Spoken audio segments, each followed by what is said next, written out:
number I just Mr. Bederow.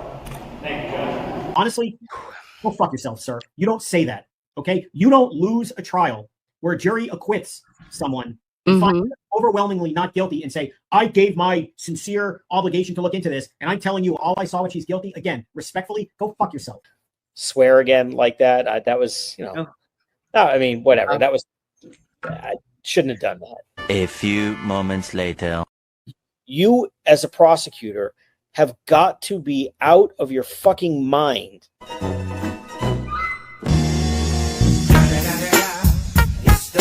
Nose. Dude, Jimmy, look at those ears. The ears don't bother me as much. No, I don't trust a man. I don't trust a man with a lobe like that. No, really, not a fucking chance. The mouth is butthole to me. Very thin, paper thin. The nose. Oh, the nose. The brows. Well, listen, I will tell you though, I kind of like a fucked up nose on a guy. Like a big old honker. I like a big nose. Old nose. Give me that big bitch. You know, yeah, like, I'm into it. Come over here, cluck cluck. Yeah. I see some chickens that went on up in my biz, cluck cluck. You gotta be with the kids, the kids, the kids, the kids, the kids, kids.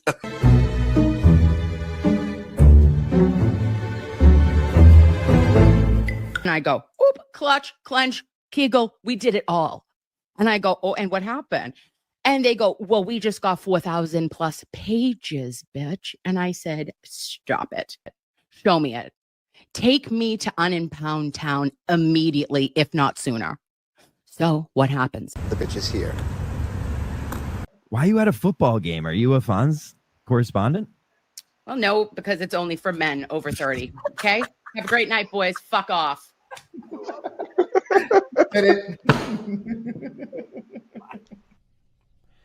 It's been 1 week since you looked at me. Hey, Blues Clues, motherfucker.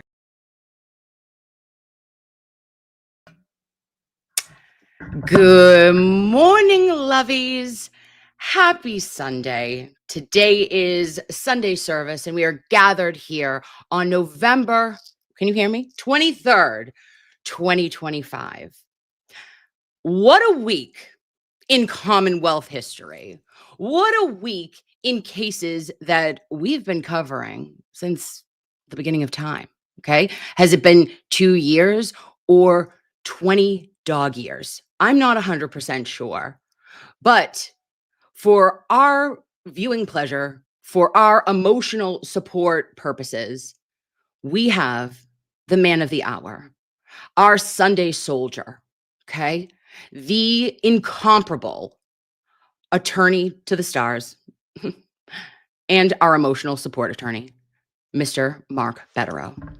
Let us pray. Good morning, Mr. Bederow. Morning. Such a lead-in, and who dumped water all over himself because he can't. Whatever. Maybe by the end of this, it'll be dried up. It will. It absolutely will by then. As we do, we have to get into our good mornings and talk about, because now I've made it kind of a first thing that we do. I'm obsessed with the hoodies. Okay. I was trying to match your hoodie game, but no, you, as usual, up me. Love that. Is that new?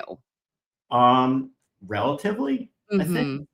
Yeah. It's old design, but new look, I guess. Yeah, maybe. I love it. Maybe a month or so. It's 1980s Patriot style, which my favorite, which I prefer. Me too. People can decide for themselves. I've got 2 helmets. Which one? I like the old one. It's a better style. Anyway. It looks so good to me too.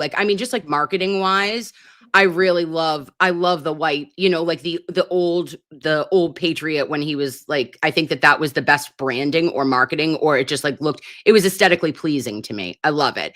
What are your thoughts on the new uniform? The light blue, whatever that is, thing. I don't like them now. Rivalry. Yeah. I kind of like it. We do. Again, it's gimmicky. Obviously, it's to sell stuff. I mean, there's, for example, my son, I need to have a, Drake May light blue because he wore it, whatever. I mean, I like it. It's gimmicky. I wouldn't wear it that often. I don't think they will. Now, to me, I wish the NFL generally would go back to the 80s style simple uniforms. I mean, they got really bad in the early 2000s where teams got these loud, just awful uniforms. And, the Patriots had a great one. They should go back. But anyway. Okay. Thoughts about who are we playing today? I know it's Giants next week. Who are we playing today? Cincinnati Bengals. The Bengals. Oh, now is that Joe Burrow? He's not playing though. Yeah. Oh, why? Is he injured? Yeah, he's injured. And their other very good player, wide receiver, Jamar Chase, is not playing because he's suspended because he spit in some guy's face last week. So it's become a classic trap game. I mean, the other team they're not good. They're very depleted. And, you just make sure they need to take care of business. Stack W's, as they say. Yes. Okay. Now, the question is, though, did you hear this week, just because I have to ask, about saying that Drake May is a lie and that he is actually not talented, and that basically this has all been a fool's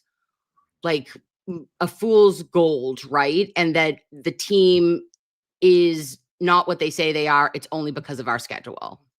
Well, you have to play the schedule in front of you. No shit. Yeah.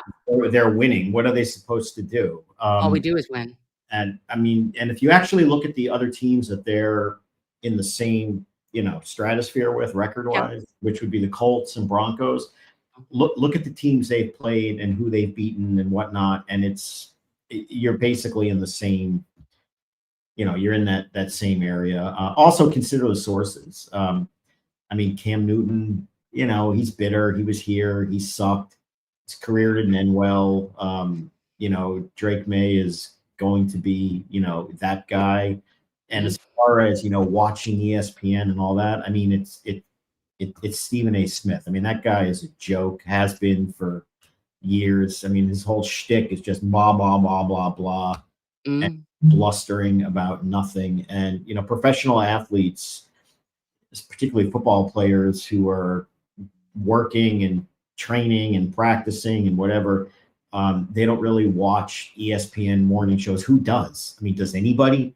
I mean, he said it's number one rated. Stephen A. Smith wanted us to let him, that he's him.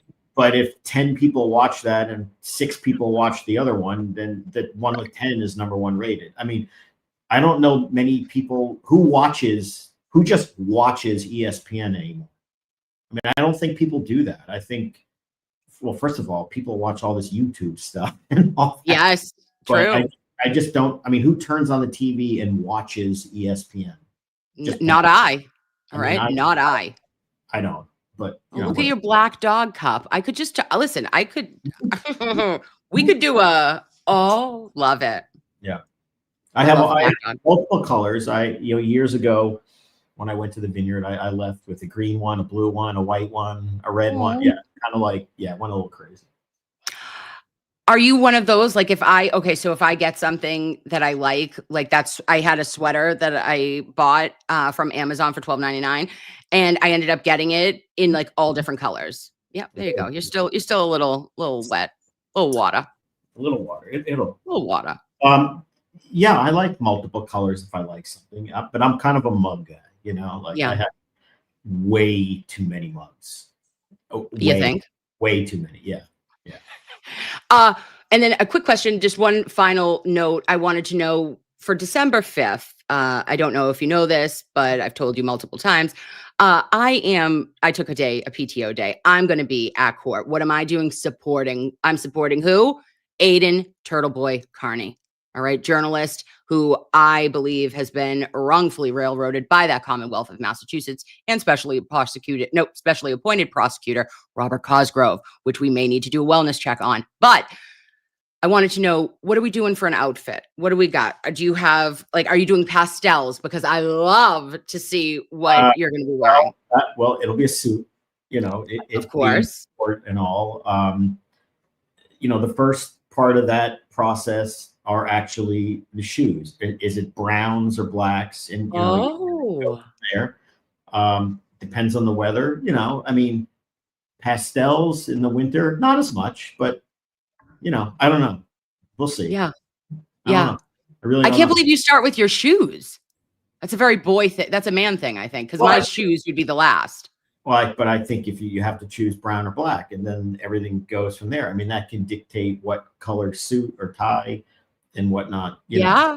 part of the whole. Very true. Yeah. So I'm big on brown. Love I like. brown. Oh, yeah. That's what I was going to say. If I had to vote, brown. I mean, you have to have black shoes and a black belt. You always do. But my default is generally brown. Yes. Ooh, surprise us, Mr. Same way Bederow. Woo! I like silver more than gold. You know, like that. I like the just kind of muted. Yeah. Oh, see, but I think you would look well. No, you're good with silver, but like your coloring might be gold. So I loved silver when I was young, and now I'm gold. I become my mother. I'm Carmela Soprano with like I want all the gold. Well, I think we'll see. Maybe we'll go. You know, gray suit, brown tie, brown shoes. How's that? Whoo, whoo. All right, surprise us. I am excited. All right, so now we're jumping right in. What a week. All right, I could barely this week. My head was actually spinning with all of the stuffs that was going on. I do maybe want to jump out the gate and ask you, what is your thoughts? Because we've had a conversation about the DA, Norfolk DA, and that upcoming race. We have a new horse that is coming in hot, all right? Rounding that corner, named Adam. Now, I was calling him Deutsch, but that's not correct. It's Deitch. Is that it? I think so. All right. Yeah. All right, cool. I was getting a little bit hammered on that pronunciation, but bear with me, people. So he is from the U.S. Attorney's Office, and he actually resigned like a couple of weeks ago, sold his condo or whatever in East Boston and moved to Quincy because he feels so passionately about the corruption in Norfolk County and that there needs to be action. This man has a beard. Okay. This man has he speaks. I am entranced. Okay. I go, what are we doing right now? He is saying all the things that you have previously said. We need someone that actually is going to talk about it. Like you've got to name them. And he's doing all of that. What are your thoughts? I don't think he runs if the other candidates were more aware out there and doing things. I mean, in the last year that they, in essence, had the floor to themselves. I mean, one in particular, I think she was kind of the more high profile, if that's the right term. Yep. But I don't know. But the problem is, like, I don't know what she stands for, other than I'm not Michael Morrissey, which is never a good way to run. You have to have a platform. You have to have a plan. You have to engage. And I feel like if she or the other one, whose name I don't even know, there's a few others, if they really were out there and raising a lot of awareness and a lot of money, then probably you don't have a situation where someone else jumps in last minute and steals all the attention, and I'm assuming is going to take all the donations, is going to be the candidate that people rally behind, you know, the anti-Morrissey. But also he appears to have a message that at least is being put out there. And I'm sure the other ones have a message, but they're not really communicating it. It is. And the other problem, you know, that other candidates will have is resume and chops. You know, if the guy is coming from the U.S. Attorney's Office and investigated public corruption cases, which he did, and as we all know, literally investigated the investigators in Norfolk County who investigated and prosecuted Karen and all of that, then, you know, there's a lot of there. You know, there's a lot of gravitas and chops. You know, you can see a lot of the online wackadoos are panicking or acting like clowns, which tells you, you know, whatever. But I would imagine that in a matter of, you know, several weeks, maybe he'll knock out the other people. Just I'm assuming that he's going to be the guy in terms of donations and public support. But on the other hand, you know, there's multiple candidates. They'll all talk about their message, and people will have to decide. And maybe now, you know, the other candidates will speak out a little more and say what they stand for. And now it's not, they've blown it in the sense where in the past they were just campaigning against Morrissey, right? Now they have to say why they're a better candidate than a former public corruption prosecutor in the U.S. Attorney's Office who investigated the Reid investigators and is swooping in to say we need to clean up this county, and I've done it before, and I know, you know, how this all works and whatnot. Yes. So I think that's going to be a hell of a task for the other candidates who had an exclusive window of time to really distinguish themselves, and I just don't think they did. And at this point, I would imagine they're not long for this. But, you know, again, we'll see. And potentially like by a landslide, like you said, when there's that split of the vote, if it was up against Morrissey, that could be a problem, right? Because if no one was standing out in the race, you know, that could be dividing the smaller pool of votes. Now, I think that we definitely have a clear front runner, like, or somebody that makes sense for a lot of people that have been looking for that, really searching for it. Now, hot And I take. think Yeah, they're running against each other. I mean, I don't think anybody seriously thinks Morrissey's running. there it is. I mean, I don't. I mean, the reality is he may in his mind want to. By all accounts, he hasn't been raising money, which is the number one tell if someone, frankly, you know, campaigning and raising money. But also, I mean, other than certain precincts in Canton and a few other neighborhoods, perhaps, Yeah.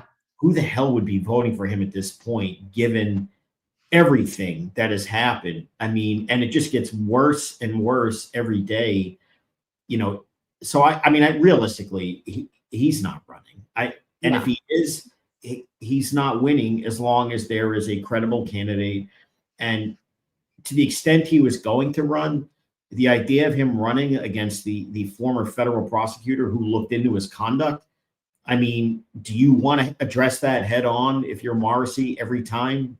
Probably not. No. So I imagine he's just going to fade away and finally just disappear.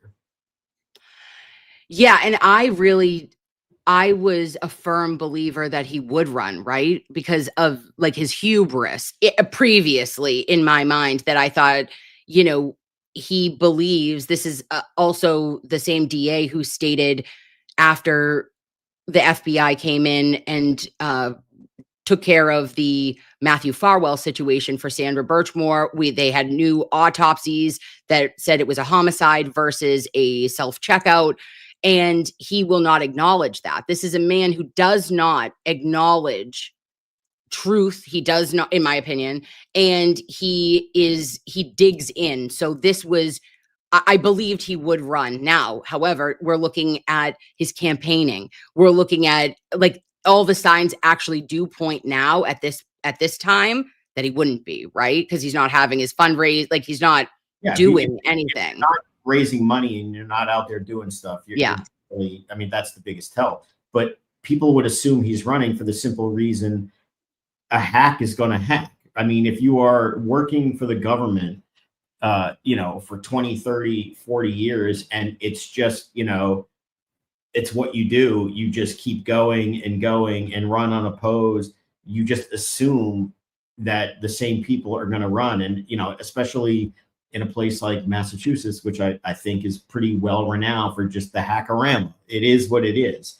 But all things end. And the bottom line is that office is a disaster. I mean, they are and fairly or unfairly, the public perception is that the place is just completely infused with a culture of incompetence or worse, right? Corruption, whether it be with the state police who work there, with some of the prosecutors, not all of them, it's not fair to label all of them.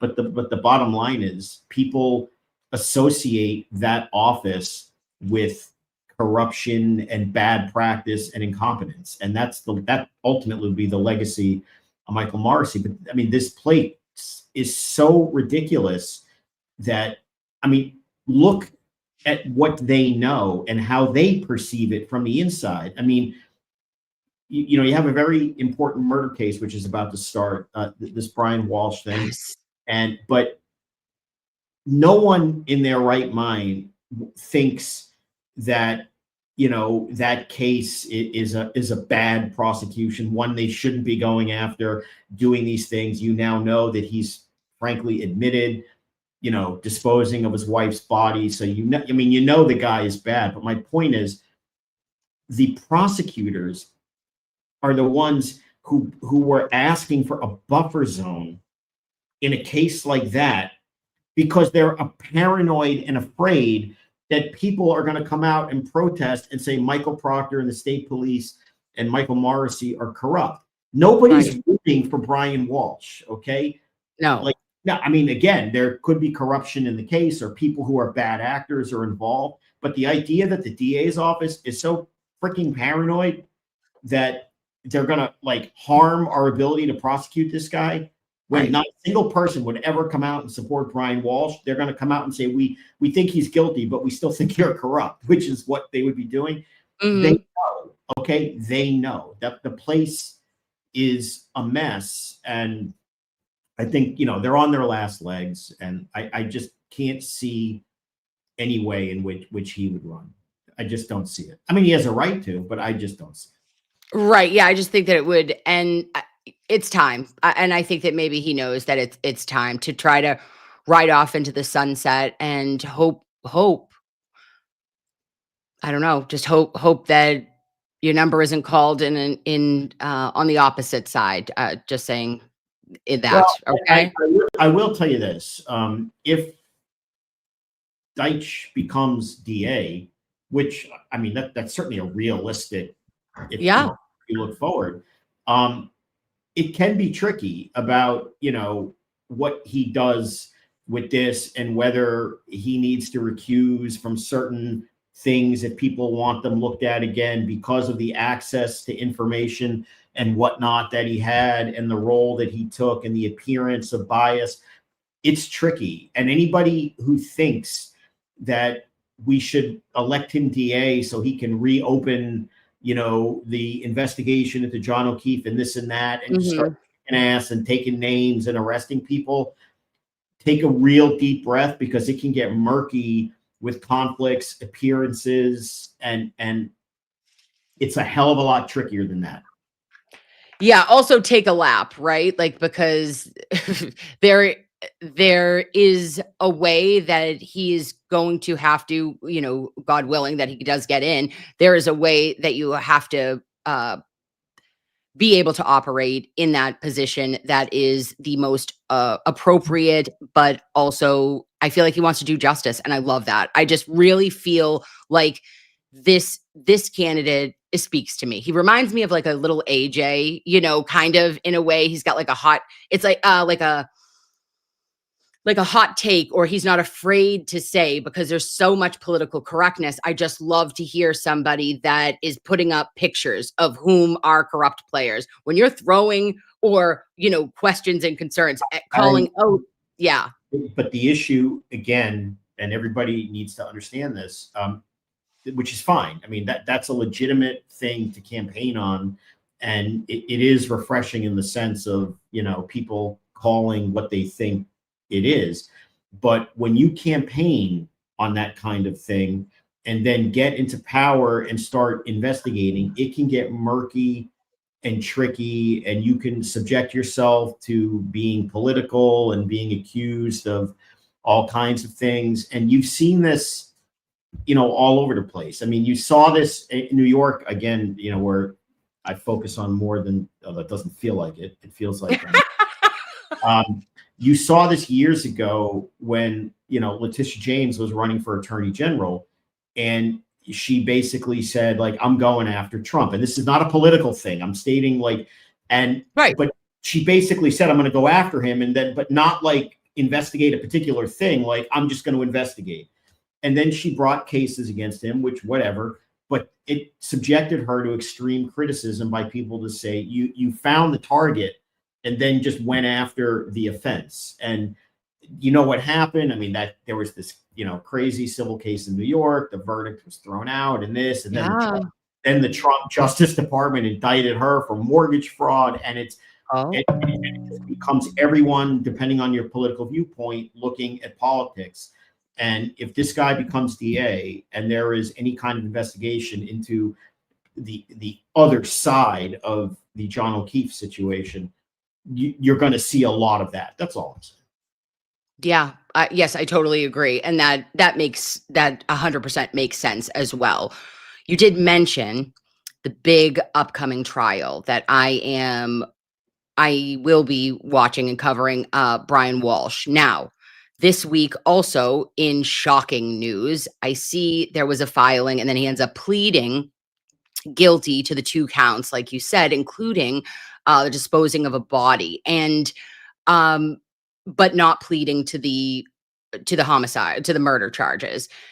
So I've seen that film before, and I have seen in other cases where somebody had pleaded that they moved. It actually happened in Harmony Montgomery's case too. I think that there was the stepmother said that she took a plea for like the moving, but wouldn't take whatever. Long story short is, how do you think the defense will maneuver around that? Are they going to say that like there was an accident and then he panicked, or how do you move a body without without harming a body? I mean, the first thing I would say, I'm stunned that the judge took the plea, to be honest with you. And I'm just a guest here. The culture is different.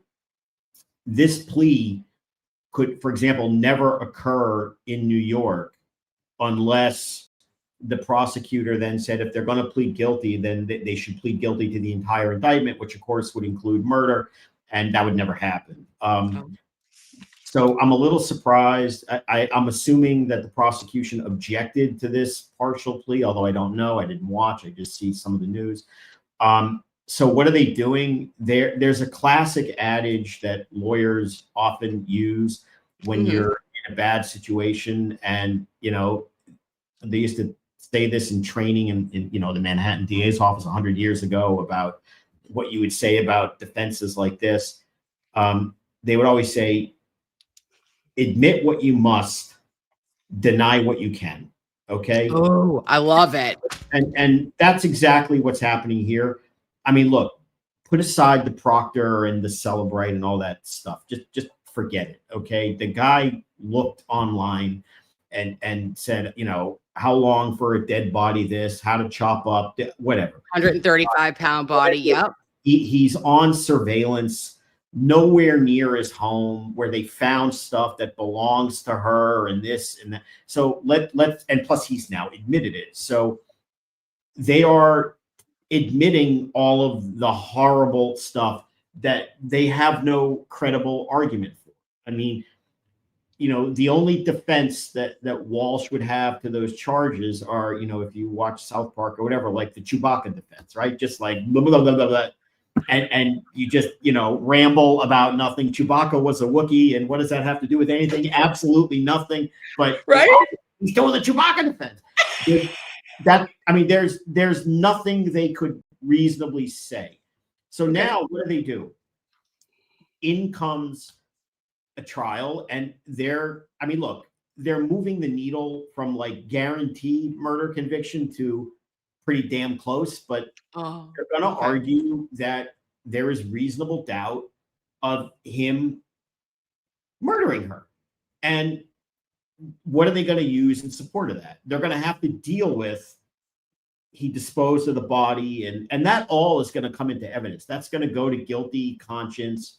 That's going to go where the prosecution is clearly going to argue that if he did that, do you really think, he just, but you're also dealing with a no body case, which is rare. We've had a few of these in New York. a good friend of mine prosecuted one of the famous ones, Robert Birnbaum. Check it out online. Threw his wife out of an airplane in 1985 and was prosecuted 20 years later and convicted. What's the name? Robert Birnbaum. He was a medical doctor. He literally flew an airplane and dumped his wife's body out over the Atlantic Ocean, and flew back to Teterboro Airport. Another one, famous one in Manhattan. The first one was Sante Kimes, murdered Irene Silverman on the Upper East Side body.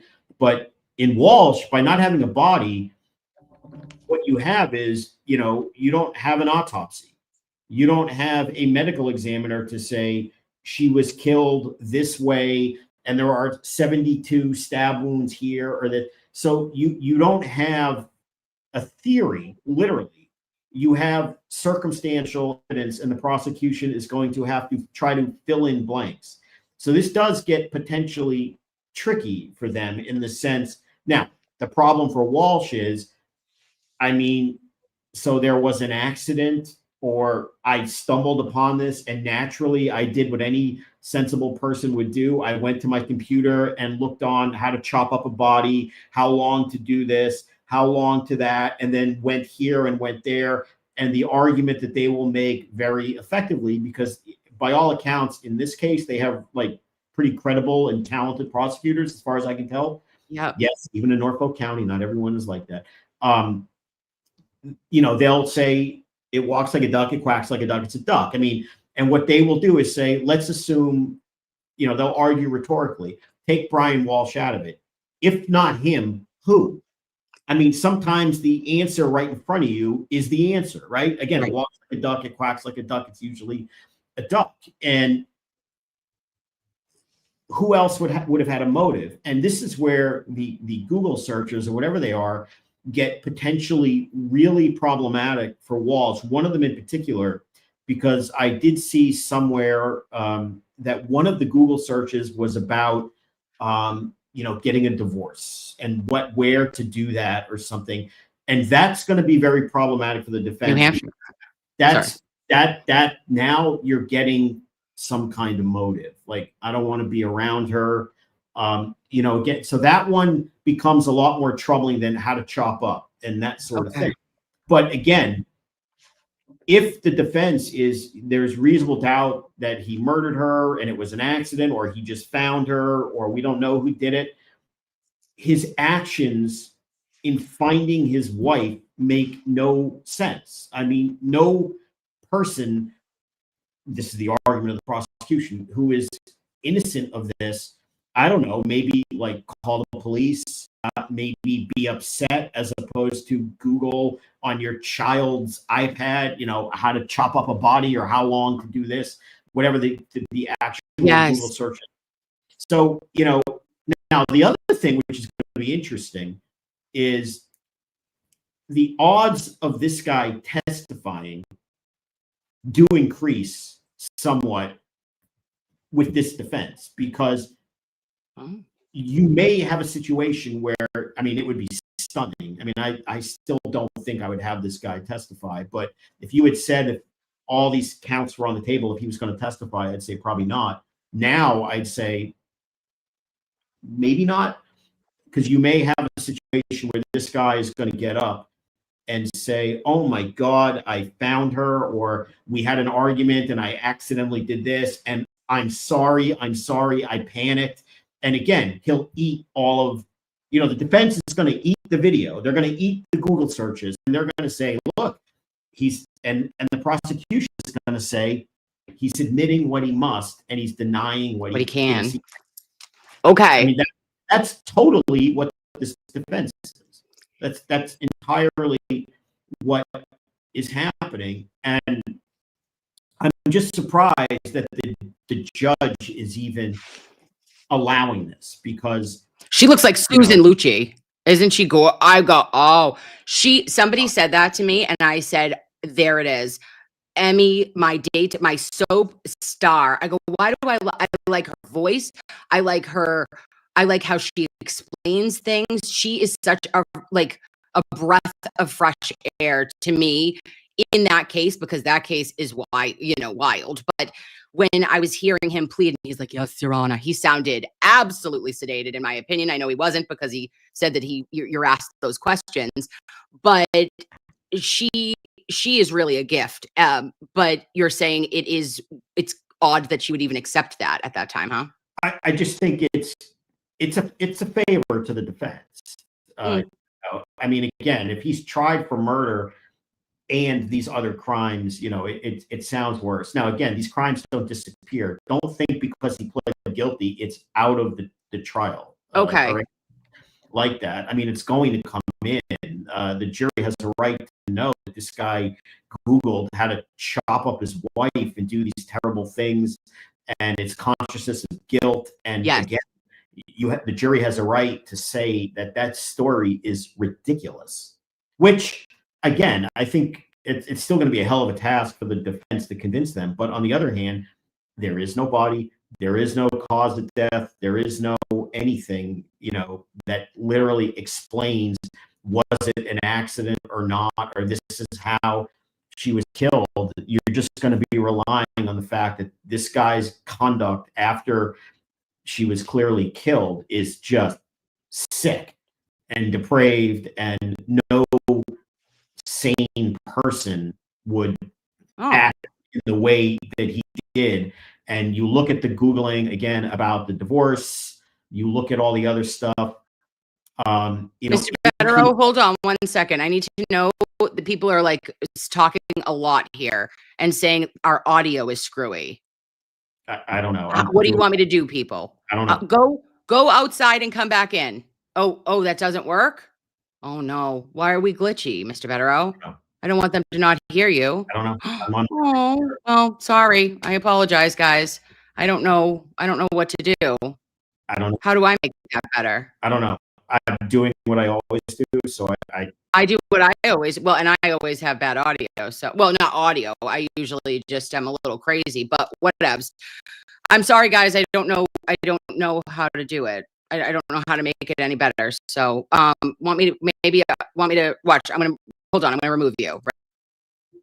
I'm adding. All right. That's as much as I could do. Okay. Now let us pray. Tiny Mary, Tiny Jesus, Tiny Kimmy. Let's go. So yeah, no, I think that that 100% makes sense to me. And I think that it's going to be a wild ride. Is there a possibility that he says that she unalived herself and then he just got nervous? I mean, he could. Again, the problem is those messages and his conduct are just not consistent with a tragic accident or him having a shred of sadness, remorse, or being upset.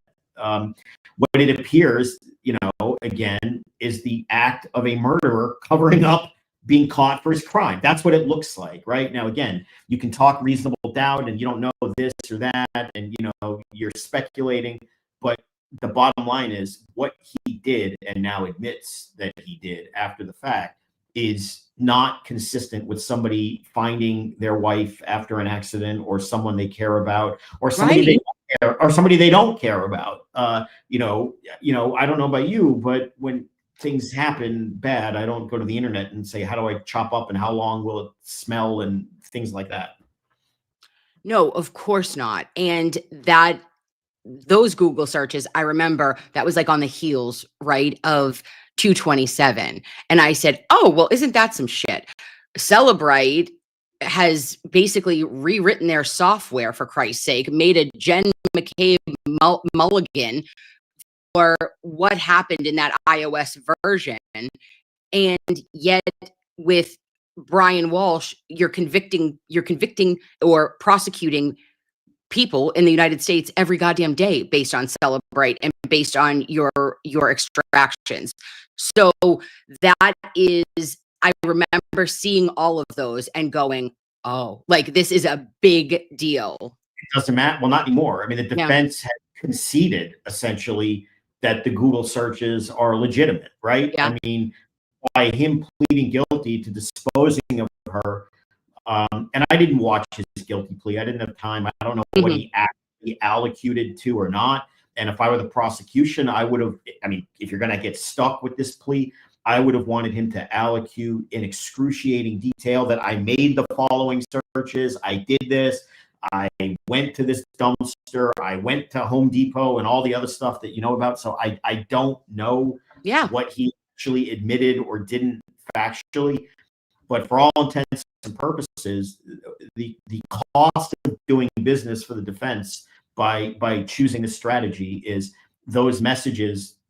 I mean, what are they going to argue? They're fake. I mean, it's not going to work in this case. They've made Proctor probably less important to some extent, and there's no question any chance they get, they're going to mention the name Proctor as much as they can. Of course. So, you know, from their perspective, I get what they're doing. I mean, it's taking the chances of an acquittal from virtually zero to it, you know, a little more. I don't know how much. I'm just surprised that the judge allowed it. I mean, it is a gift to the defense. Wow. Yeah. So I look forward to seeing how this plays out, and also for Anna and for her children. And I think that that case was really devastating. You know, in Cohat, you know, the area as well. It's very like affluent, and you know, things like this don't happen. And I think Anna Walsh had her life so together. She had like multiple properties. She had an incredible career.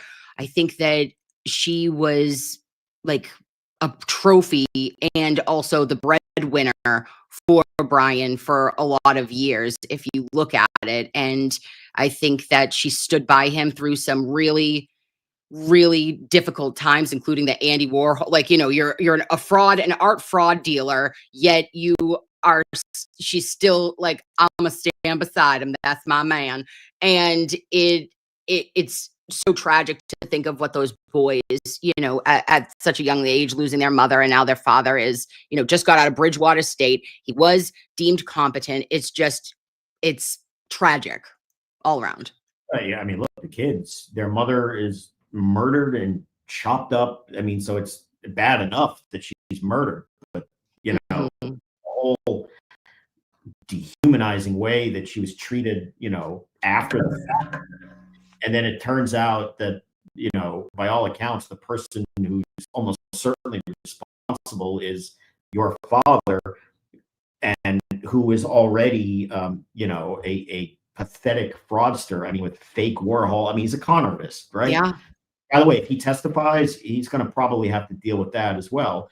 I mean, that certainly goes to his credibility. This is a guy who's willing to lie to get what he wants, right? Jury ought to know that.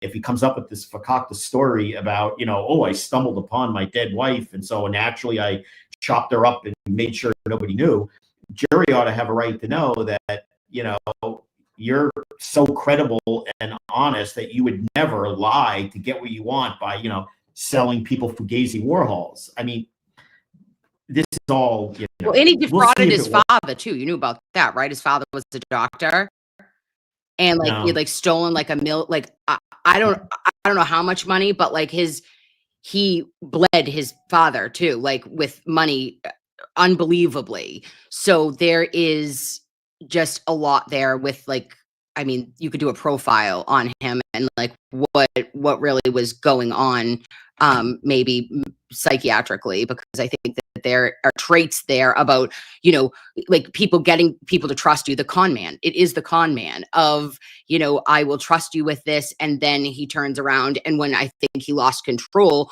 or he maybe knew that like, oh shit, the jig's up here. Maybe Anna was like, I'm not going to keep doing this forever. You know, like I can't keep doing this forever. So, you know, he chose a way out. I don't know. I mean, the guy's just, you know, he's a piece of He crap. looks fine. Okay. Now, and I don't mean whatevs, because clearly you don't base things on that. But ever since I saw that man, the day I saw him, that it was on the news, I go, oh, I don't trust you. Like there was something, he has like his eyes, they look vacant to me, and they have since he was arrested. Just saying. I don't know. And my eyes just diverted to your chat there. I don't usually look at this. People are saying the judge ruled out the art fraud. Oh, Well, there are different things. I have not followed this like religiously. It is what it is. There's other things I'm dealing with. But the question is, did the judge rule it out in the prosecution's case in chief, or did she rule it out even if he were to testify on his own behalf? If he testifies on his own behalf, and the prosecution is not allowed to get into the fact that he committed fraud, okay, in the way that he did, that is remarkable to me, because nothing is actually more relevant to someone's credibility as a witness than conclusive proof of lying, fraud, deceit, crimes of dishonesty, acts of dishonesty are much more relevant than saying you previously killed someone. Okay. I mean, it goes literally to a jury's ability to assess the credibility and reliability. People are using big words now, like 404B and C. That's a federal rule of evidence about propensity evidence, character evidence, this and that. But again, I'm not talking about the prosecution, if Walsh doesn't testify, saying to the jury, oh, by the way, he's a piece of garbage who defrauded people. I'm talking about the prosecution confronting him directly on the witness stand when he's telling the jury how honest he is, not literally using those words, but selling a story. Anybody assessing a credibility of somebody telling a story like that ought to know that this guy has committed fraud and lied to benefit himself in the past, and think about, am I getting sold a bill of goods right now? right. So again, I don't know. I would be stunned if they're not allowed to cross-examine him in the event he testifies about that. And the likelihood, if he testifies or is going to testify, it's higher than it was before this bizarre plea, partial plea, for sure. Right. I mean, he is now in a position, if anybody wants to believe this, to say, oh my God, this terrible accident happened and I panicked and I'm a piece of garbage and I'll go to, admit what I did, but I didn't do, I'll admit what I must, but you can't prove I killed her, so I'm going to deny that. That's the defense. Oh, Jesus. Actually, though, like with the no body and with like that might have been their best bet, right? Like literally their best bet. From the defense standpoint, yeah, they're defending a murder case, but the act of him disposing of her body is indefensible. I mean, it's beyond a credible defense. I mean, the proof of guilt is overwhelming. So he's saying, you got me, but you can't prove this. So Wow. I didn't. Yeah. Yeah, I totally. Yeah, you're right. Absolutely. So, okay, we'll be watching that very closely. Next thing that comes down the pike that I need. Oh, coffee break. The bars. I'll be back. We'll be right back, babes. Now, okay, let me try to do this, guys. What am I trying to do? I don't fucking know. I'm removing.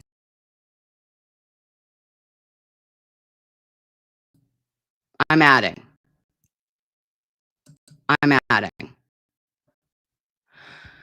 So I'm going to tell you this right now. I don't know what I'm doing, but we don't seem glitchy. So if you're going to say that we're glitchy, I don't know how to fix it, babes. Talk to the demons of Wi-Fi. Talk to the Norfolk District Attorney's Office. Call a meatball. His last name is Morrissey. Potentially call Comcast. I don't know, but it's not me. Okay, it ain't me.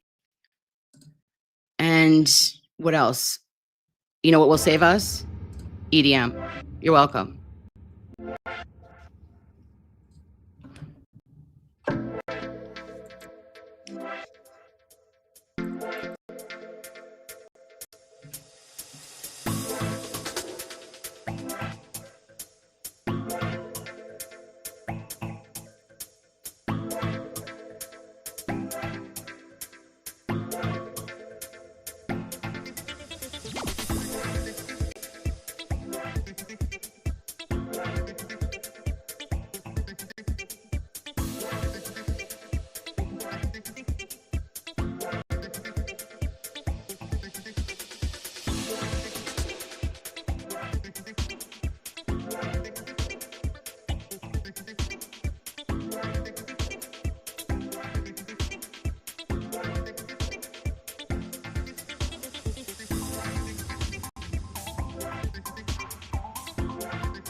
Sorry.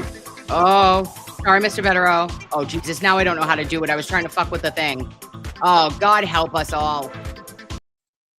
Hello? Oh, you're muted. Today is not Zabar's. It's actually Blue Bottle, which they've got a few nice boutique coffee joints around Manhattan, maybe otherwise. And I didn't know this, but I saw last week they sell beans at certain gourmet food markets. So Blue Bottle, very good. I don't know if they have blue bottles in other cities, but very good. Blue bottles. Blue bottle coffee. Oh, okay. Get your blue bottle at a boutique. Yeah, I'm here. I'm here to pump Zabar's, Blue Bottle, and Delicious Orchards, and anywhere else. Yeah, I'm brought to you by Kiss Press on Nails and Diet Coke. Thank you. Okay, so next, let us run into this one. So this one I blacked out. You know me, a little bit of a dramatic Kimmy, but the Commissioner Cox situation. Did you see that letter? Yeah. I mean, honestly, what do you even say? If the position is there's nothing that we can do because he's not a sworn officer, I mean, the guy wears a uniform from time to time. My understanding is he did take some kind of sworn oath. I mean, we are splitting hairs and really getting into the semantics and cutting it real thin. On the other hand, what's the goal here? I don't really think it matters in terms of Karen's litigation about what happens to Cox, whether he is, on a list or this or that. I think they're doing what they do very effectively. They're getting exposure and making it clear that it's newsworthy that the commissioner of the Boston Police is mixed up in the skullduggery surrounding the Karen Reed case, and it just continues to be a story. Another press cycle with him. It draws attention to it, and on that level, it's a masterful job by Alan again, because we're talking about it. But I don't think it matters like what happens to him. We're talking about the commissioner of the Boston Police being mixed up and doing things and lying and whatnot. Yeah, and it was so weird though. Like for me, when I was reading it, Mr. Bederow, I'm like, I'm sorry. That loophole or something about like he's not held to the standards that his subordinates are held to, right? So the peace officers whatever. What is it? What does it stand for? POST stands for Peace Officer Standards of Training, right? That is how is he not held to that standard, that minimum standard? Of course, he should be held to greater standards, in my opinion. But as a civilian, he is not. The rules do not apply to him. And I blacked out. They were like, yeah, there's nothing we can do. He can't go on any list. But thank you so much for bringing this to our attention. And we may change things in the future. I said, oh. Yeah, no, I mean, and that's the point. People are talking about it, but I don't think the issue itself about, oh my God, what do they do about, Cox, whatever. I mean, I just see it as it's drawing more attention to what happened with Dever and all of that, and his public comments and everything else. It just doesn't make a hell of a lot of sense. And it's just another example of, what's going on in Massachusetts with all this. And it's effective in that way. It's in the newspaper. Again, it's on the news. We're talking about it. So, they scored. Also, not a chance in hell, in my opinion, that AJ, he's like a dog. Like the response that was received to me, I know that it doesn't matter, I guess, in the long run, but I feel like when AJ is on something, he's on something, and that he will not let that go. And I said, oh, you are going to really regret this one, because I feel like now that it's been brought to his attention, I think that everybody would have believed that the Boston police commissioner, making a report to the Post to them would actually be reflective somewhere. There would have been something that was at least updated in his like personnel chart. I don't know. I mean, I think, look, when you're somebody who's passionate about justice and you think a client's been wrong and there's just this disgusting set of circumstances that led to a potential miscarriage of justice and all kinds of people did things. And I understand this because we're kind of wired the same way in that regard. Yes. And you get pissed off. And so he did something about it. I don't think, again, they necessarily expect something to happen, but you know what? They made it known, we're coming. We are disgusted by this. This is outrageous. And they put it out there. And that's what, people seeking justice who are pissed off do. And so I applaud it. But I mean, I don't think it matters one way or the other to Karen's legal fortunes, what happens to Cox. That's all. Yeah, and no, but also, like, this is how, when things are brought to our attention, Mr. Bederow, that is where change can be made, right? If AJ had not written that letter and I had not CC'd Mayor Michelle Wu. I'm sorry. That's not doing anything.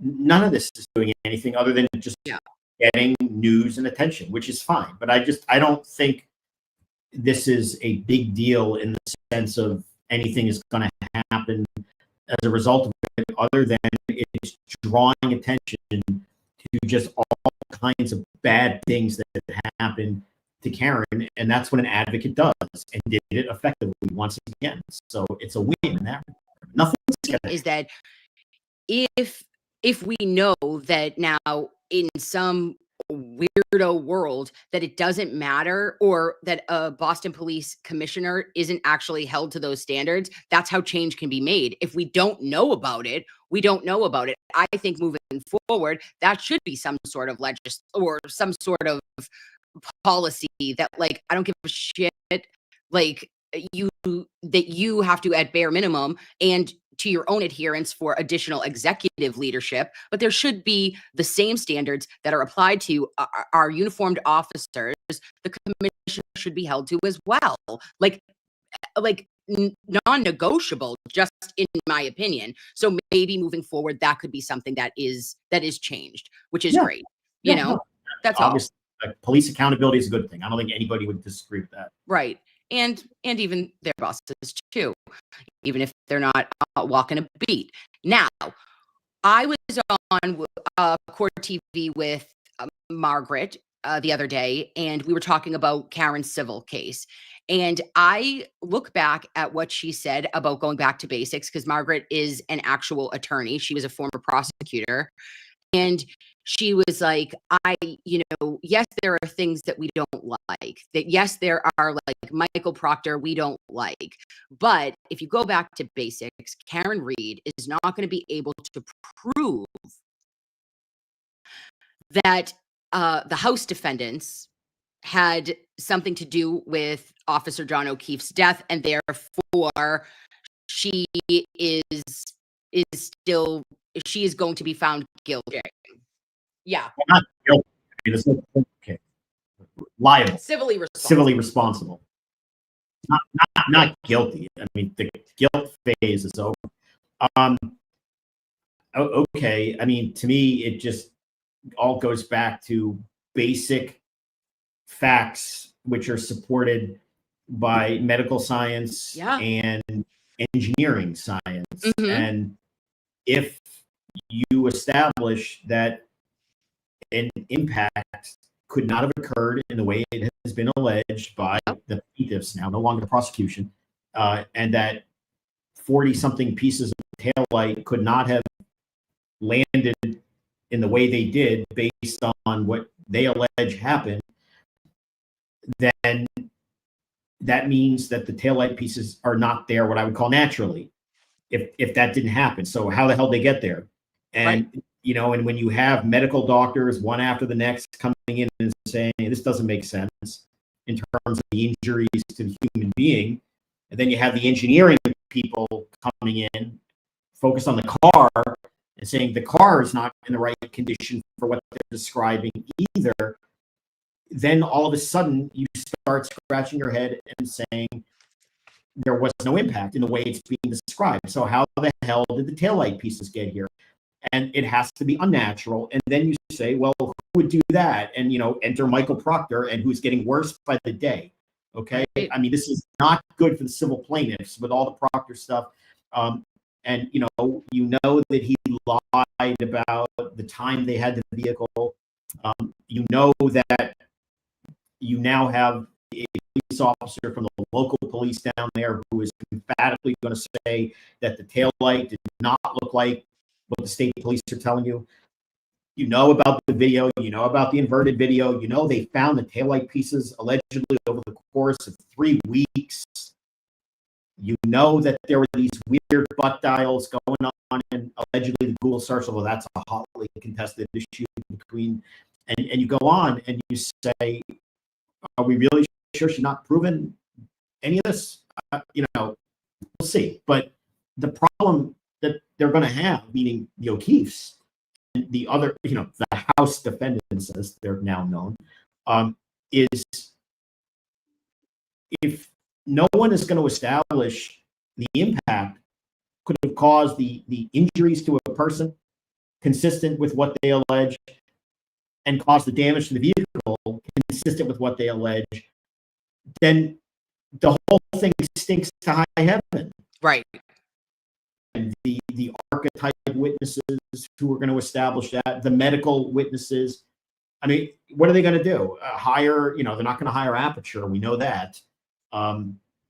Who is going to do this? Who's going to come in and say that, you know, no, this actually appears to be this? I mean, who's left to do this?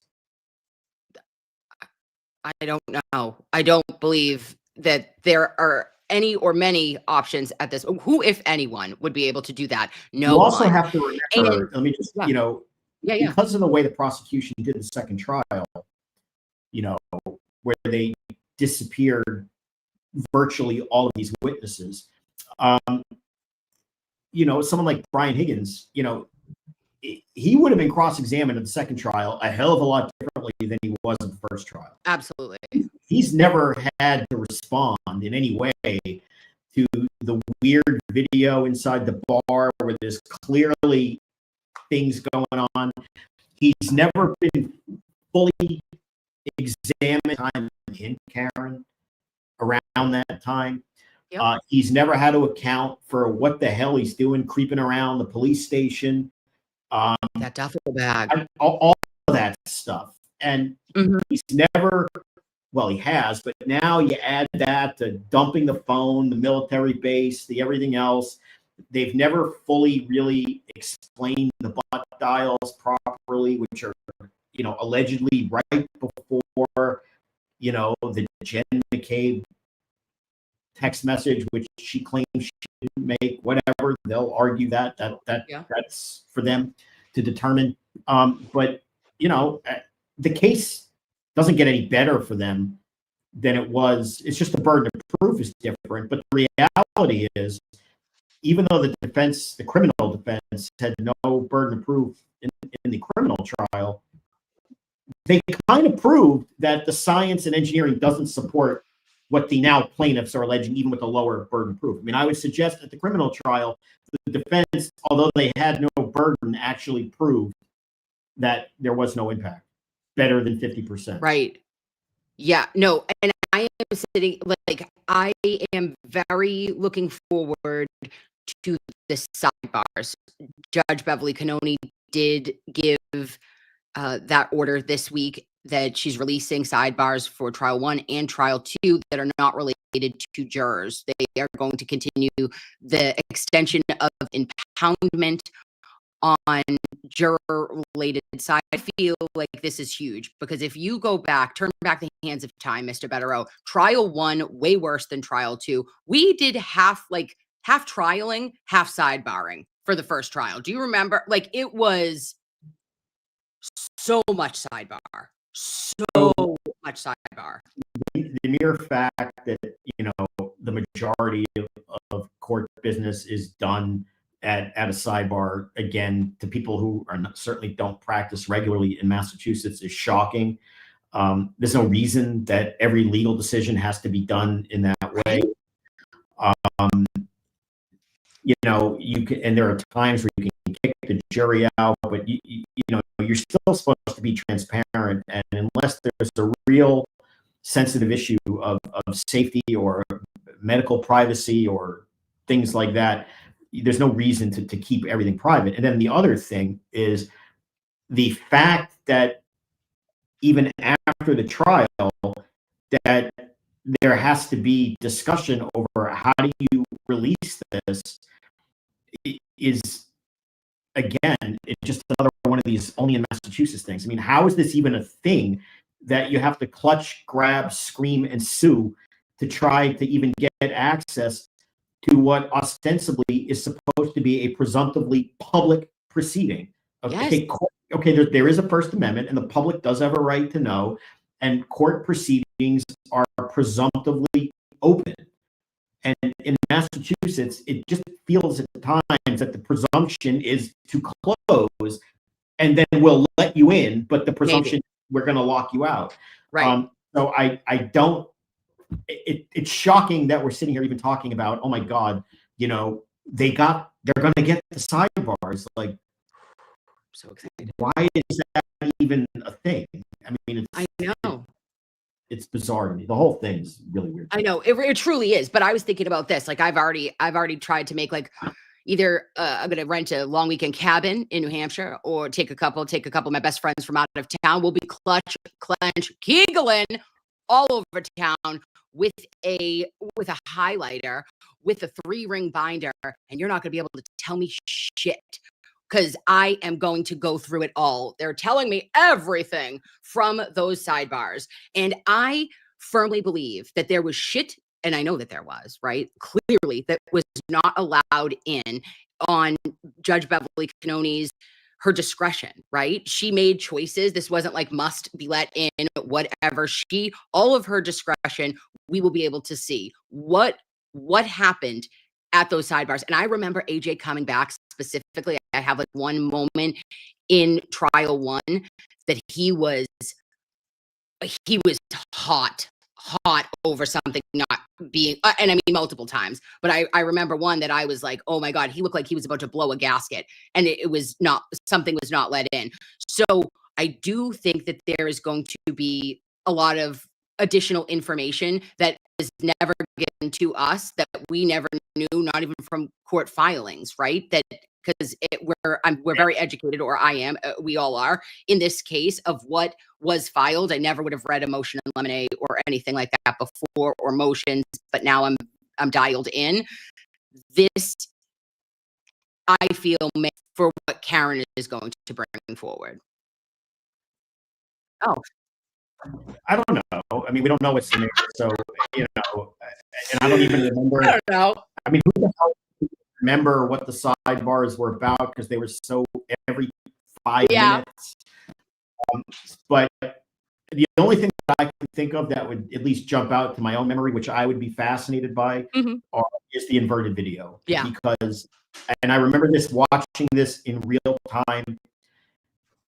I don't know how the trial did not end that day as a mistrial, and with egregious misconduct, egregious discovery violation. At that point would have been favorable to the defense, and I know in New York and other places the case would have ended that day. I mean, that is just the most awful discovery, sandbag, mid-trial disclosure of corrupted evidence. And I would very much like to see what was said and how a judge would basically say, all right, well, you have it now, and you'll do this, because the trial should have ended at that moment. Yeah. And would you, okay, if it was New York, if you were a betting man, would you Well, think that it would have been with prejudice too? what would have happened in New York is this.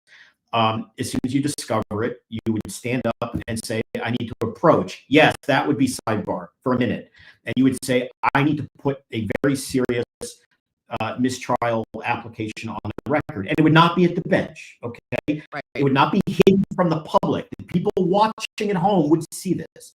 I think the normal way is you would notify the judge, you need to do this. You would step back, and then the judge would look at the jury and say, ladies and gentlemen, I'm going to have you step out, okay? But then you have argument.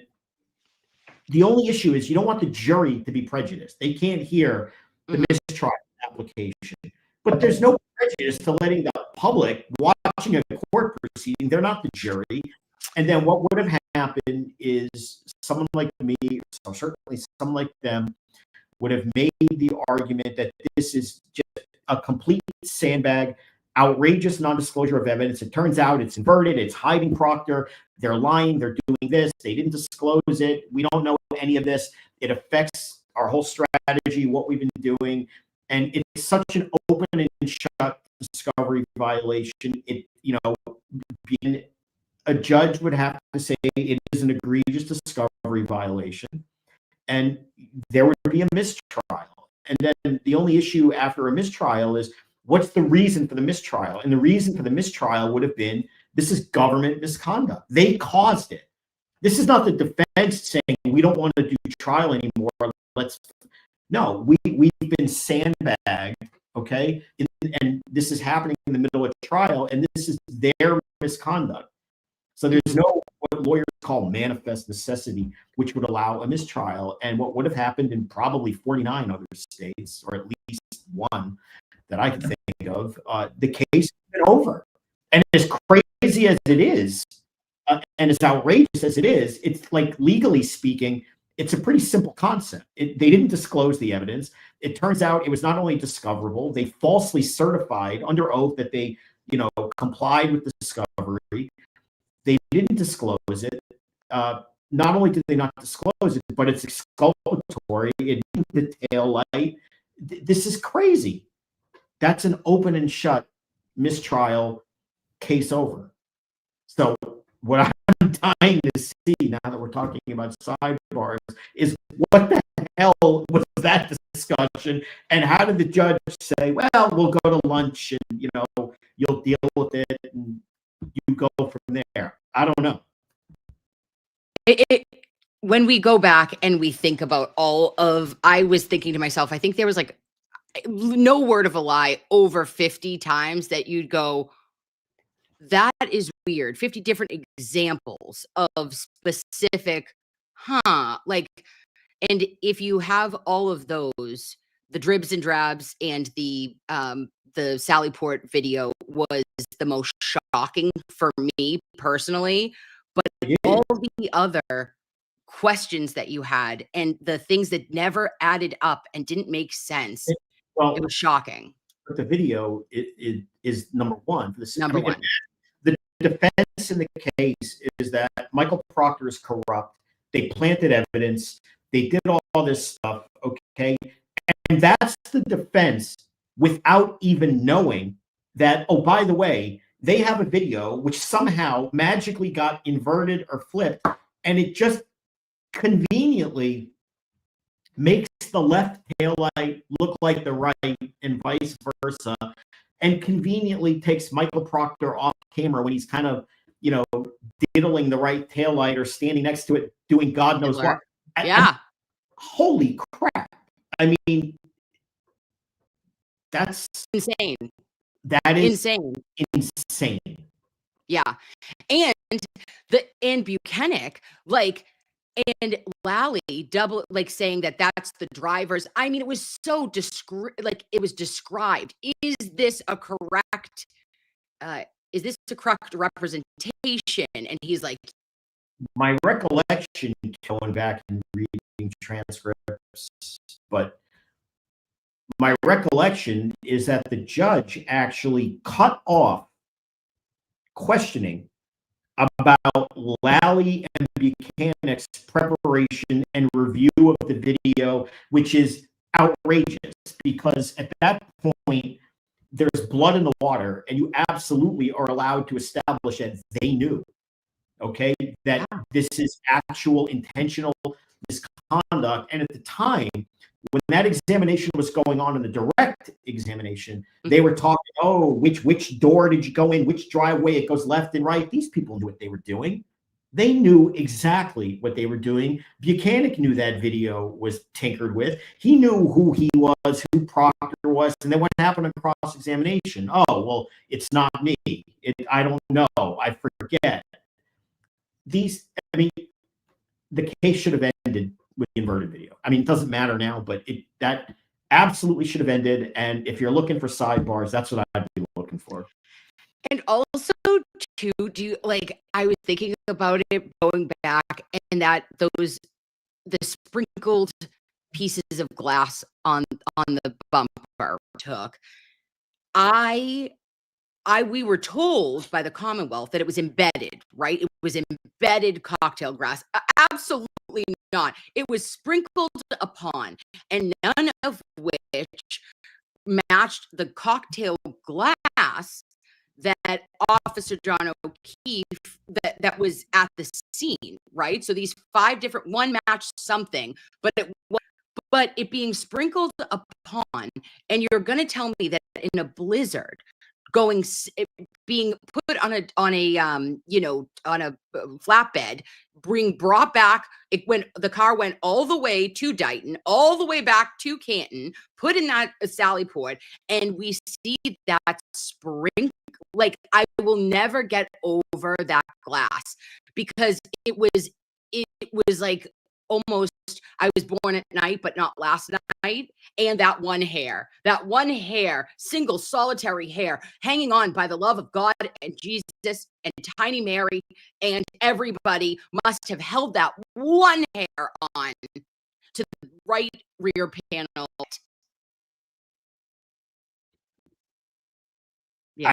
I mean, look, as far as the glass, not matching the cocktail glass, but matching another glass that Proctor found. I mean, I don't know what further breadcrumbs you need to lead you to the likely conclusion, disturbing as it may be. It did evidence. I mean, how the hell did a non-relevant glass end up sprinkled all over, and then you're supposed to believe that, oh, that's got to be the cocktail glass? It doesn't make any sense. And of course it comes back to Proctor. I mean, it always comes back to Proctor. So I mean, yeah, all roads lead back. I agree. Yeah. So with that being said, then there was a opposition that I found last night that was posted. Now, this is in Karen's civil trial as well. It is from the House defendants. Yes, it is the House defendants' final plea. No, just kidding. But everything to be consolidated, right? Or they don't want to add them to the suit. And under Rule 21, allegedly. So it says non-parties: Jennifer McCabe, Matthew McCabe, Nicole Albert, Brian Albert, and Brian Higgins. Opposition to Karen Reed's motion to add parties pursuant to what it says at the end. That's kind of where it only matters, because I wanted to see the ruling, or not what their specific, not ruling, what they're asking, right? It is so conclusions. For these reasons, the Commonwealth witnesses respectfully request that cross claims in the pending wrongful death. They're asking for the judge to deny it. What do you think? I mean, honestly, who cares? They're all seeing each other. It's either going to be joined or not joined. It's just legal maneuvering back and forth. They're saying we're eventually going to sue.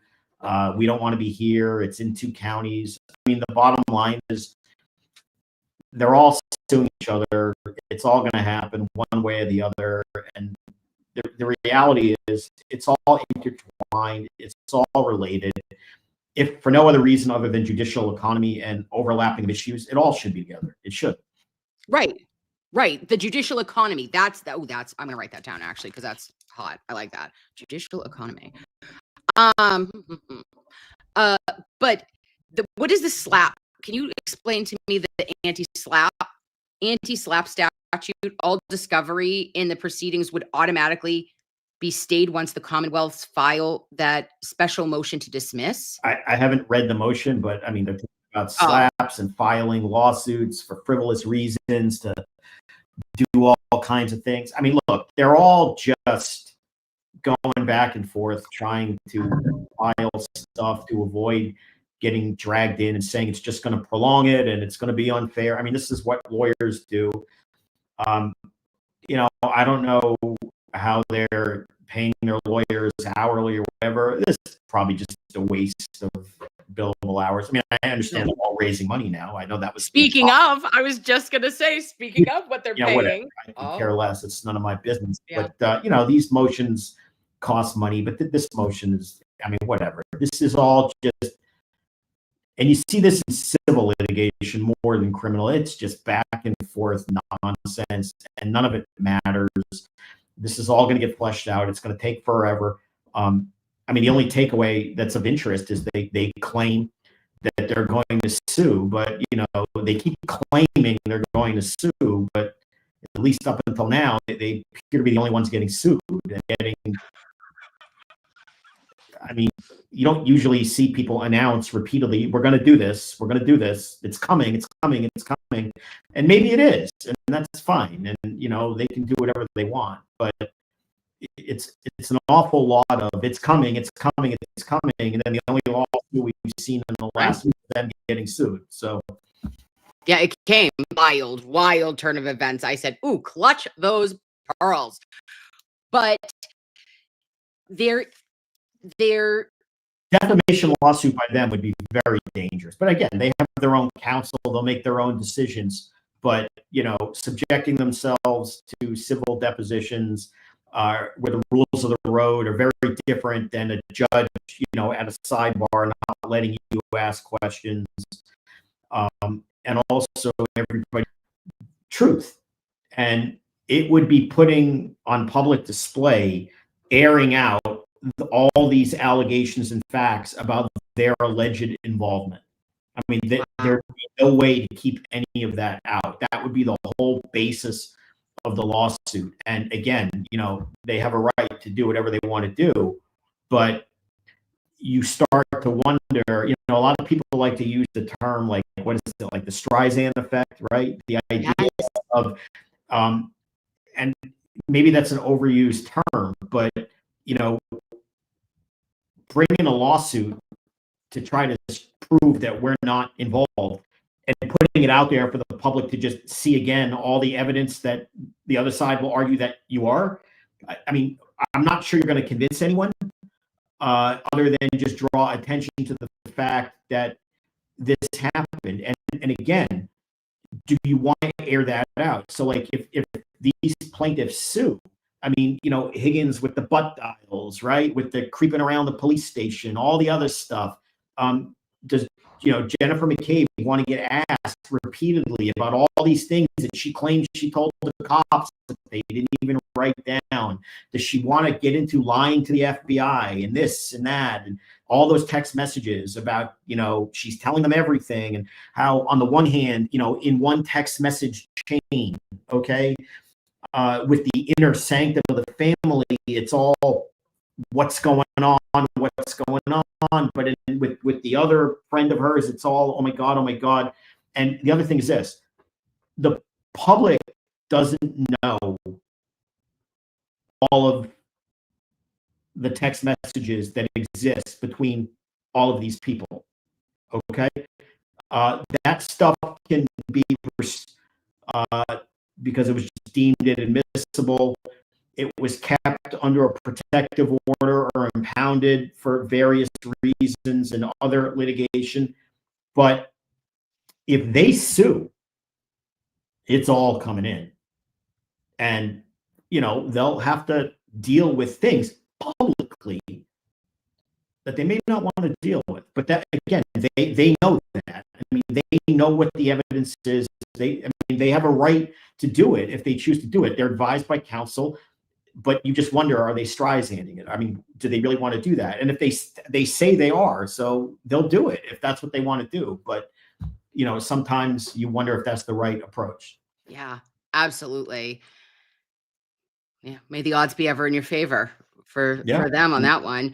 And finally, I did just want to ask you, Mr. Bederow, last week on Sunday service, I said, what's the over under that you're going to get a response in Commonwealth v. Aidan Carney? And you said, well, I have the faith that the Commonwealth and specially appointed prosecutor Robert Cosgrove would be on time.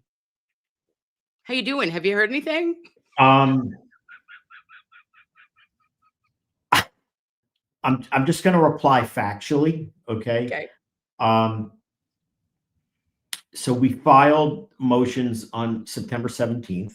Mm-hmm. We added a few more, a motion to disqualify and other things. Mm-hmm. We appeared in court in September, maybe the 24th or thereabouts. And initially what the court decided was I'm going to give them to October 24th was the initial thing. And gentleman that he is, co-counsel Tim Bradel said, you know what, why don't you make it the 27th and give them that weekend, give them the extra weekend. Nice thing to do. And the judge agreed. And so the response was due on October 27th. Okay. On October 24th at about 5:00, we received service of a motion for an extension, which was a Friday at 5:00. So there's really not much you can do about it. We knew the extension was going to be granted, and I'm not even saying we would oppose it. We wouldn't, because that's just lawyer courtesy, generally. But we didn't even have the opportunity to be heard by getting served on a Friday at 5:00, asking for an extension for something that's due Monday. I mean, that's a way to do it that I don't know that I would do it that way. Whatever. And the judge extended the deadline until November 17th, which was last Monday. And the clerk's office generally closes at 4:30, I believe, in Dedham Superior Court. And on November 17th, no motion was filed. On November 18th, no motion response was filed. On November 19th, no motion response was filed. On November 20th, no motion response was filed. On November 21st, no motion was filed or even sent to us. On November 22nd, no response has been filed or served. And as we sit here at 9:30 in the morning on November 23rd, nothing has been provided to us yet. Now, there's a court date on December 5th. Let's assume it comes tomorrow. Tomorrow is Monday of Thanksgiving week. Yes. In the real world, Thanksgiving week is not a great week of, traveling this and that, and certainly Thursday, Wednesday, Thursday, and Friday and the weekend. So realistically, this week, practically speaking, there's minimal time to do anything. And then the week after is December 5th. So what should have been about 6 weeks of our right to assess whatever response is coming is really going to be downgraded into a few days.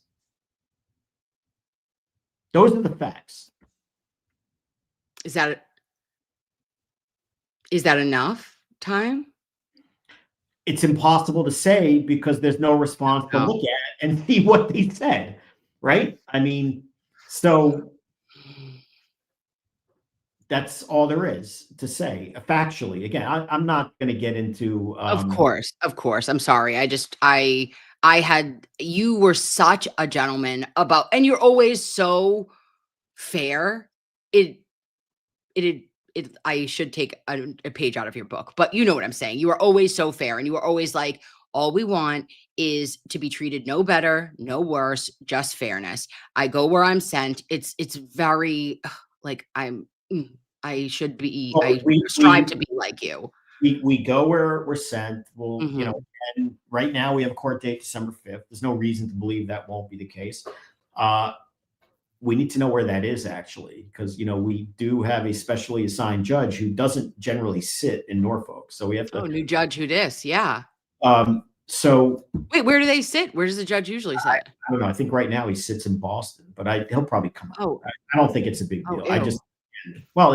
It's they do it differently here. I don't know, but you know, we have a court date December 5th. So until we don't, that's what we'll do. But you know, we have nothing to review and prepare to respond to at the moment. Yeah. It's such bullshit. I just don't get it. I don't get how like deadlines, and when we're talking about rule of law, and when we're talking about like dates, like that is so, it just seems to, time is a construct in like, or it's a flat circle in Canton or in Norfolk County, because this stuff wouldn't fly anywhere else, you know, and to the extent in which it has. Also, I do get a little worried about Causey. Like, I'm worried. I'm like, he is an elderly man, and I'm like, you good, Lovey? But I don't know. I hope he is. I would encourage people not to do that. Don't get worried. He is fine. Oh, he's fine. Did you? Oh, okay. All right. Well, good. Listen, you never know. It's the holidays. He could be feeling blue. I don't know. So he couldn't pass his, couldn't do what he was supposed to. Maybe he's just, you know, how about this? Could be, maybe, no news equals recuse. No? Okay. Shut the fuck up. Okay. No, we fully anticipate them to fight. Get a response. On disqualification, dismissal, and every single point we raise, we are still anticipating a full-throated, aggressive defense of what we're alleging. Full-throated. Get him.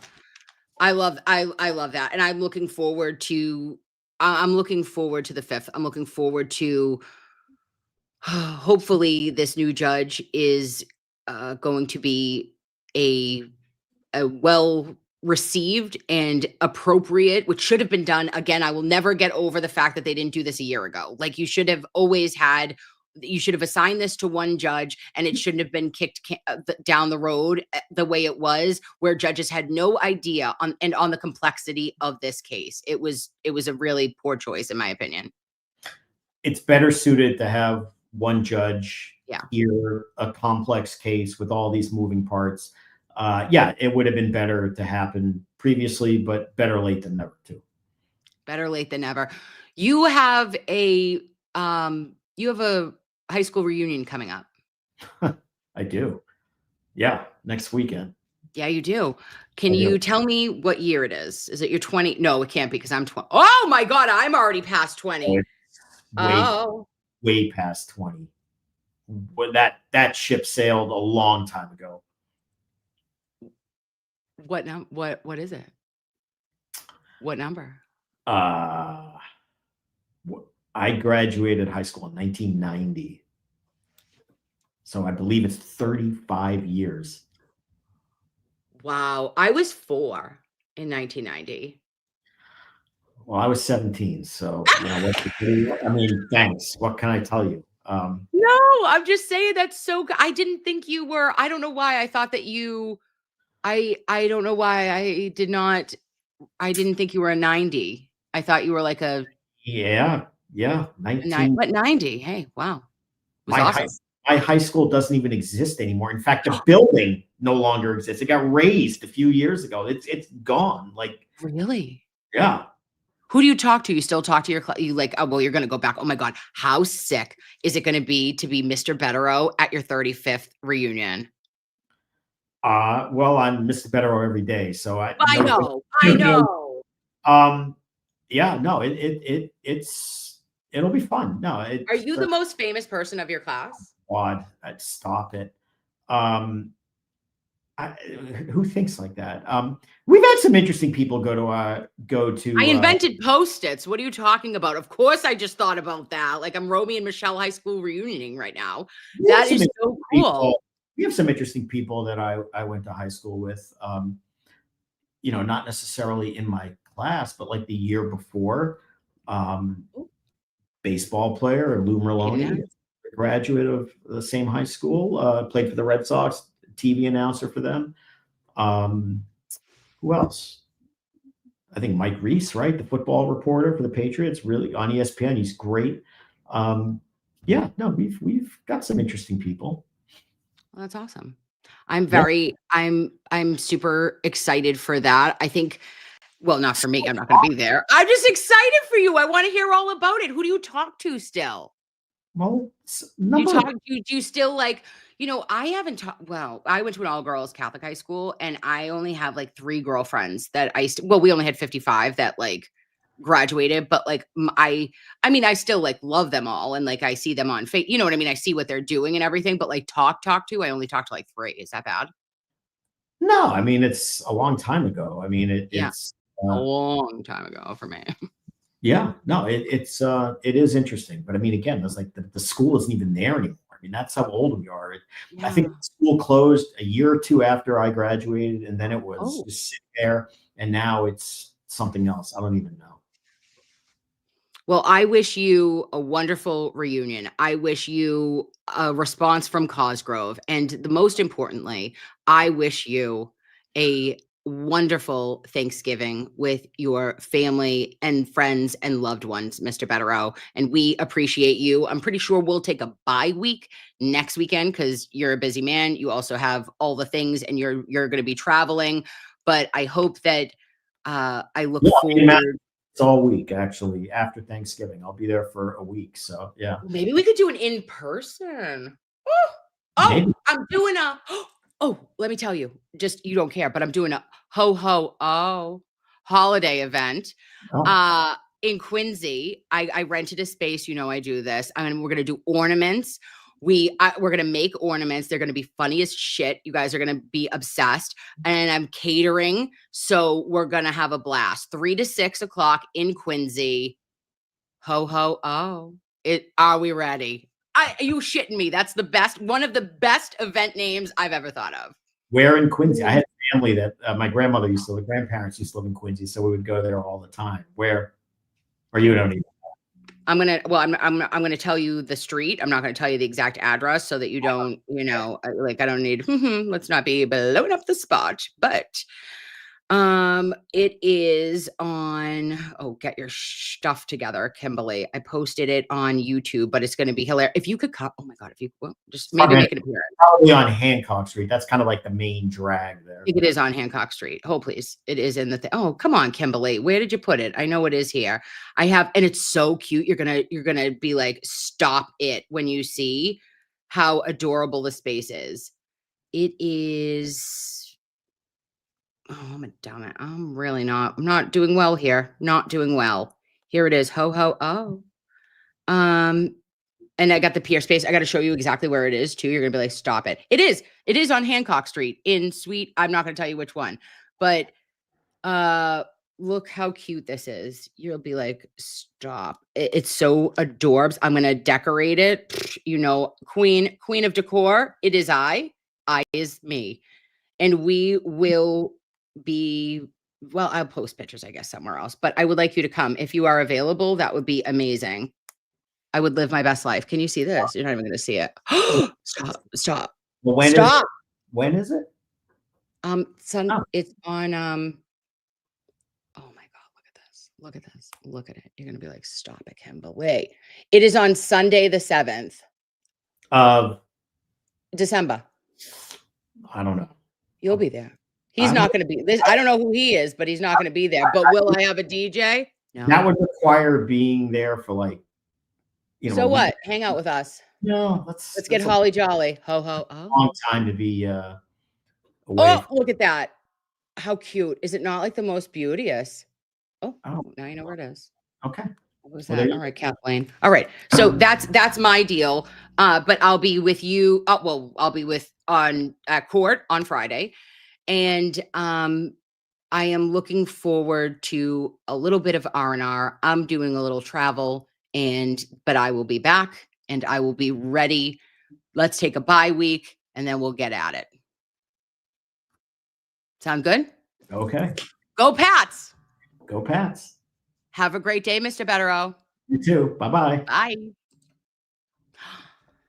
Lovies, I'm sorry for my technical delays or my technical issues today. That was giving me anxiety, so I had to put you somewhere else. You had to be on the moon, okay? I had to put your comments to infinity and beyond. I can't see it when you're like, oh, your audio sucks. Oh, I can't see your video. Oh, what am I going to do? What am I going to do? I'm going to keep talking to Mr. Bederow because I don't know what the fuck I'm doing generally speaking, okay? But thank you for bearing with me. What a service. What a sermon. What a Mr. Bederow. I hope you get some Zabars or whatever the hell he was talking about in a blue bottle. You know, have some tea. I drink Lipton's tea, you know, like an old woman. And remember this, admit what you must, deny what you can. Love your faces. I'll talk to you soon. Bye. All right, great job on the news. Thank you. We will, Courtney and I will share what happened when we went to dinner last night, Sunday dinner coming up. And as I